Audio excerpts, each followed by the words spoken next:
सारे लोगों को, और बड़ा खूबसूरत समा बांधा है अजवत भाई ने, और बड़ी मेहनत कर रहे हैं। और इतने खूबसूरत से लोग यहाँ पर हैं, तो सबसे पहले चाहेंगे कि सबसे पहले आप इतनी मेहनत करके इस धूप में बैठे हुए हैं और प्रोग्राम को देख रहे हैं, जो कि इतना खूबसूरत और इतना ज़बरदस्त तरीके से बच्चियों ने प्रोग्राम को पेश किया है। और जितने भी टीचर्स इसमें लगे हुए हैं उन लोगों को मेरी तरफ से बहुत बहुत शुभकामनाएं और बहुत बहुत मुबारकबाद कि प्रोग्राम वाकई में बड़ा खूबसूरत है।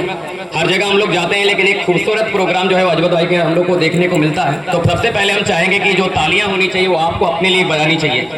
लोग आते हैं बजाते ही हैं, लेकिन आपको अपने लिए भी बजानी चाहिए।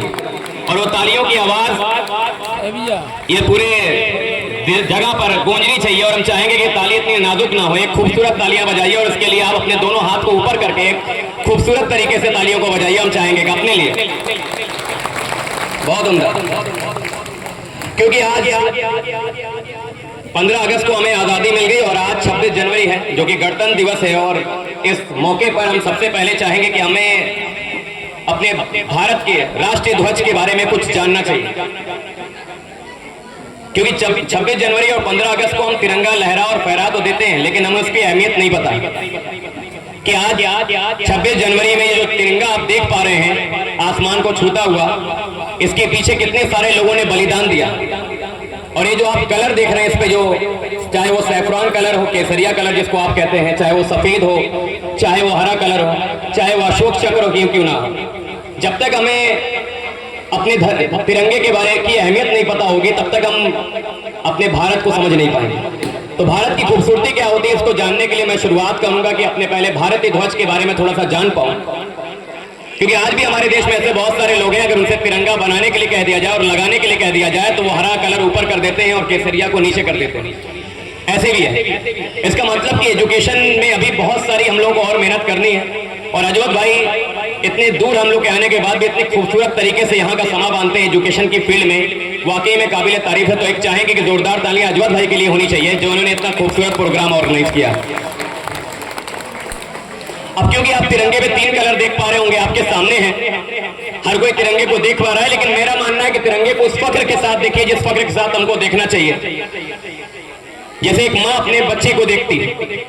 वजह क्या है, एक माँ और उसके बच्चे का जो अटैचमेंट है वो इमोशनल है, और हमारे तिरंगे का जो अटैचमेंट है वो इमोशनल नहीं है।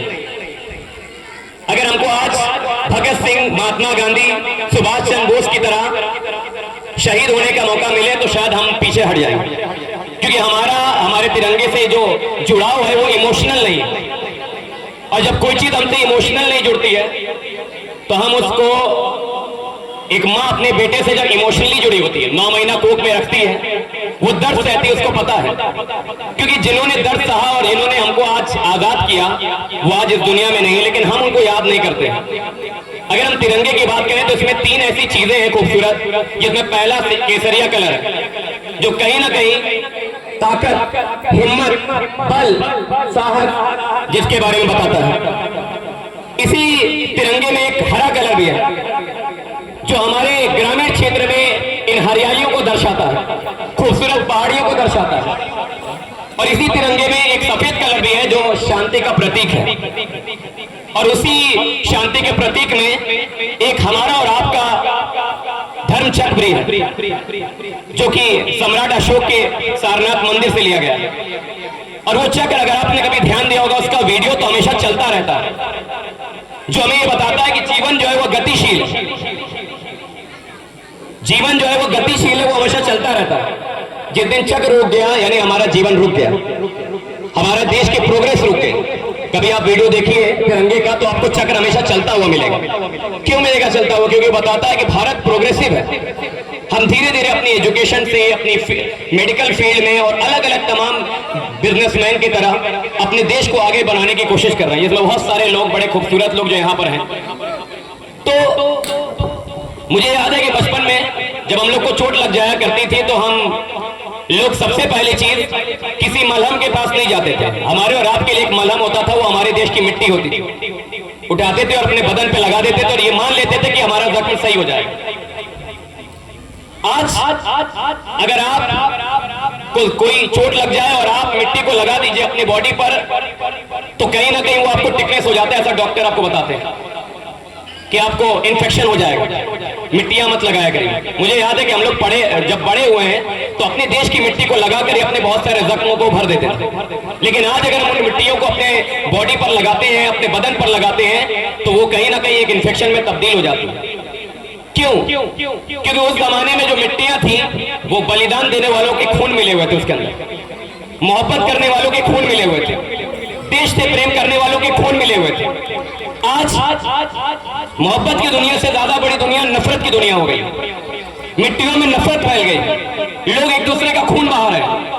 तो जब मिट्टियों में नफरत ज्यादा रहेगी, जब मिट्टियों में घृणा ज्यादा रहेगी, हम लोगों से नफरत करेंगे, लोगों को मारेंगे, पीटेंगे, तो उनके जब खून मिलेंगे तो हमारी बॉडी में उस मिट्टी का असर थिकनेस जैसा ही होगा, वो इन्फेक्शन ही में ही कन्वर्ट होगी, तब्दील होगी, उनसे हमारा जख्म सही नहीं होगा। और आज अगर आप मिट्टी को उठाकर लगा लीजिए अपने बदन पे, तो आपका जख्म और गहरा हो जाएगा, भरेगा नहीं। इन्हीं जख्मों को बाहर लाना है। उन मिट्टियों को हमें पहले जैसा तरोताजा करना होगा जिन मिट्टियों में इतना बलिदान मिला हुआ है। जिस तिरंगे को आप तिरंगे के रूप में देख रहे हैं, ये सिर्फ तिरंगा नहीं है, इसमें बहुत सारे लोगों की लिपटी हुई सांसें भी हैं, जिन्होंने देश को आजाद करने में अपना बहुत बड़ा योगदान और बलिदान दिया। तो मेरा तो आप सारे लोगों से यही मैसेज है कि अगर तिरंगे को लहराना है तो सिर्फ 26 जनवरी और 15 अगस्त काफी नहीं है। और तिरंगा और भारत का प्रेम, हमारे देश का प्रेम, इफ वी आर इंडियन, अगर हम भारतवासी हैं तो वो प्रेम हमारे और आपके अंदर में, हमारे दिलों में होना चाहिए, जो कि नहीं है, कम होता जा रहा है। हमारा देश नफरत करना नहीं सिखाता, हमारा देश आपस में बैर करना नहीं सिखाता, हमारा देश हिंदू मुस्लिम सिख ईसाई को अलग करना नहीं सिखाता, हमारा देश यूनिटी सिखाता है, एकता सिखाता है, जो अंग्रेज हमारे लिए तोड़कर चले गए और हम कमजोर हो गए थे। लेकिन आज वापस से हम उसी जगह पर लौट रहे हैं। नफरत फैल रही है, भाई भाई का नहीं है, बच्चे माँ बाप के नहीं है। कहा जाता है कि जिंदगी में अगर आप वाकई में भारतवासी बनना चाहते हैं, एक नागरिक बनना चाहते हैं, तो सबसे पहली चीज आपको एक अच्छा इंसान बनना पड़ेगा। आप एक बेहतर डॉक्टर हो सकते हैं, एक बेहतर इंजीनियर हो सकते हैं, एक बेहतर लॉयर हो सकते हैं, एक बेहतर एजुकेशनिस्ट हो सकते हैं, एक बेहतर मोटिवेशनल स्पीकर हो सकते हैं, लेकिन अगर आप इंसान नहीं हैं तो आप खोखले हैं, आप एक बेहतर डॉक्टर नहीं हैं। अगर आप के अंदर मोहब्बत नहीं है, इंसानियत नहीं है, तो आप बेहतर इंजीनियर भी नहीं हैं। इंसान ऊपर से तो खुद को बहुत खूबसूरत बनाता है, बढ़िया हेयर स्टाइल हो जाए, बढ़िया कपड़े हो जाए, हर चीज में हम खूबसूरती ढूंढते हैं, लेकिन अपने अंदर की खूबसूरती को हम बुझाते चले जा रहे हैं। मोहब्बत की दुनिया में हम नफरत के फूल को फैलाते चले जा रहे हैं, जिस पर चल करके लोगों के पैर में कांटे लग रहे हैं और चुभ रहे हैं। हर खूबसूरत चीज थोड़ा जख्म जरूर देती है। एक गुलाब भी उठाने जाएंगे तो कांटों से भरा होगा, लेकिन उसकी खूबसूरती भी उन्हीं के बीच रहती है। हमें आपको उन नफरत के बीच में ही एक गुलाब का फूल बनकर के रहना होगा, और जिंदगी में इतनी खूबसूरती और इतनी खुशबुएं फैलानी पड़ेगी कि वो कांटे भी मुरझा जाएं और गुलाब का फूल भी जैसे खिलता है, हमारा देश भी उसी तरीके से खिले। तो तिरंगा जिसके बारे में हम देखते हैं, आज आपने झंडा फहराया होगा, सारे लोगों ने देखा होगा, सैल्यूट किया होगा, लेकिन जब तक दिल तक बात नहीं पहुंचेगी, मेरा मानना है कि जिंदगी में कोई भी काम अगर दिल तक नहीं पहुंच रहा है तो वो काम नहीं होता। अगर माँ अपने बेटे को, सोचिए हम इतने सारे लोग, सुभाष चंद्र बोस हो, चाहे महात्मा गांधी जी हो, चाहे बहुत सारे और स्वतंत्रता सेनानी जिन्होंने हमारे देश को आजाद करने में इतना बड़ा योगदान दिया, ये तिरंगा उनसे बनाया गया है, उनके खून से बनाया गया है, उनके बलिदान से बनाया गया है। क्या हम आप तैयार हैं उस बलिदान के लिए? क्या हम तैयार हैं उस खून के लिए? शायद नहीं। हम आप तो आपस में ही लड़ करके खुद को खत्म करने के तैयार हैं। जिंदगी में नफरत के बीज बोना छोड़ दीजिए, और अगर उसकी फसल बहुत गहरी हो गई है तो उसको जड़ से उखाड़ कर फेंकिए और वहां एक नया बीज उखाड़िए, लगाइए, जो मोहब्बत का बीज है। मोहब्बत की दुनिया में कदम रखिए। मेरा तो यही मानना है कि सच्ची मोहब्बत करना है तो माँ से सीखो, क्योंकि माँ से बेहतर जो है मोहब्बत की परिभाषा हमारे जिंदगी में कोई नहीं दे सकता। इतने खूबसूरत लोग यहाँ पर अवेलेबल हैं, इतने खूबसूरत लोग यहाँ पर चार चांद लगा रहे हैं, तो मैं सारे लोगों से एक चाहूंगा कि बेहतरीन खूबसूरत सी फोटो होनी चाहिए, अपने तिरंगे को जहां पर है वहीं से खड़े होकर के सैल्यूट करें, और एक खूबसूरत सी फोटो हो, एक खूबसूरत सा समा हो, अपने देश में इस बलिदान को याद करने के लिए, उस तिरंगे को जो 3 कलर में जरूर सिमटा हुआ है लेकिन लेकिन उसमें हमारा पूरा देश आता है। तो हम चाहेंगे कि सारे लोग अपनी अपनी जगह पे खड़े हो जाएं और एक खूबसूरत सा सैल्यूट इस तिरंगे को करें। मेरी आप सारे लोगों से गुजारिश है कि एक खूबसूरत समाज बने और एक खूबसूरत फोटो यहाँ पर हो अपने देश के लिए। तो सारे लोगों से मेरी रिक्वेस्ट है कि अपनी अपनी जगह पर खड़े हो जाएं और एक खूबसूरत सी फोटो, एक सैल्यूट करते हुए सारे लोग एक जज्बे के साथ इस तिरंगे को सैल्यूट करते हैं। सारे लोग जय Hind. Thank you so much. आप लोग सारे लोगों ने जो है इतना मेरी बातें सुनी और बड़ा खूबसूरत प्रोग्राम है। और मैं चाहता हूं कि बहुत मोटिवेशन की यहाँ कोई बात नहीं है, मोटिवेशन अंदर से आता है। बाहर की पर्सनालिटी तो हमने आपने सवार ली, सब अच्छे अच्छे कपड़े पहन कर आ गए, लेकिन हमें अपने अंदर की पर्सनालिटी को भी सुधारना पड़ेगा, क्योंकि अंदर की नफरत जिस दिन मिट गई उस दिन अपने आप आपका चेहरा खूबसूरत लगेगा। और मैं एक बात हमेशा मानता हूँ, लोग अक्सर कहते हैं कि सुबह के टाइम उठते हैं और हमसे मिलते हैं और कहते हैं अरे यार आज मेरा पूरा दिन खराब चला गया, पता नहीं किसका मुंह देख कर उठे। क्योंकि जिंदगी में हम दूसरों के ऊपर इल्जाम बहुत आसानी से लगा लेते हैं, लेकिन जब अपने ऊपर बात आती है तो इंसान वहां से हट जाता है। तो मेरा मानना है कि हर घर में एक शीशा ऐसी जगह होना चाहिए, अपने कमरे में एक शीशा ऐसी जगह लगाइए कि जब उठिए तो सबसे पहले चेहरा आपका नजर आए, ताकि अगर उस दिन की शुरुआत अच्छी हो तो वजह आप हो, और दिन की शुरुआत बुरी हो तो उसमें भी वजह सिर्फ और सिर्फ आप होने चाहिए। किसी और को कसूरवार ठहराने से अच्छा है कि खुद को बेहतर बनाइए। और बहुत बहुत शुक्रिया आप सारे लोगों के लिए। मेरा एक छोटा सा काम है जो हम लोग एजुकेशन की फील्ड में करते हैं। मेरी संस्था है एक छोटी सी जिसका नाम है शेयर केयर वेलफेयर ट्रस्ट, और जिसके तहत मैंने अभी एक अपनी किताब का विमोचन किया है जिसका नाम है ड्रीम विनर, कि सपने को कैसे जीता जाता है। दुनिया में हर एक इंसान सपना देखता है, हर एक इंसान सपना देख रहा है।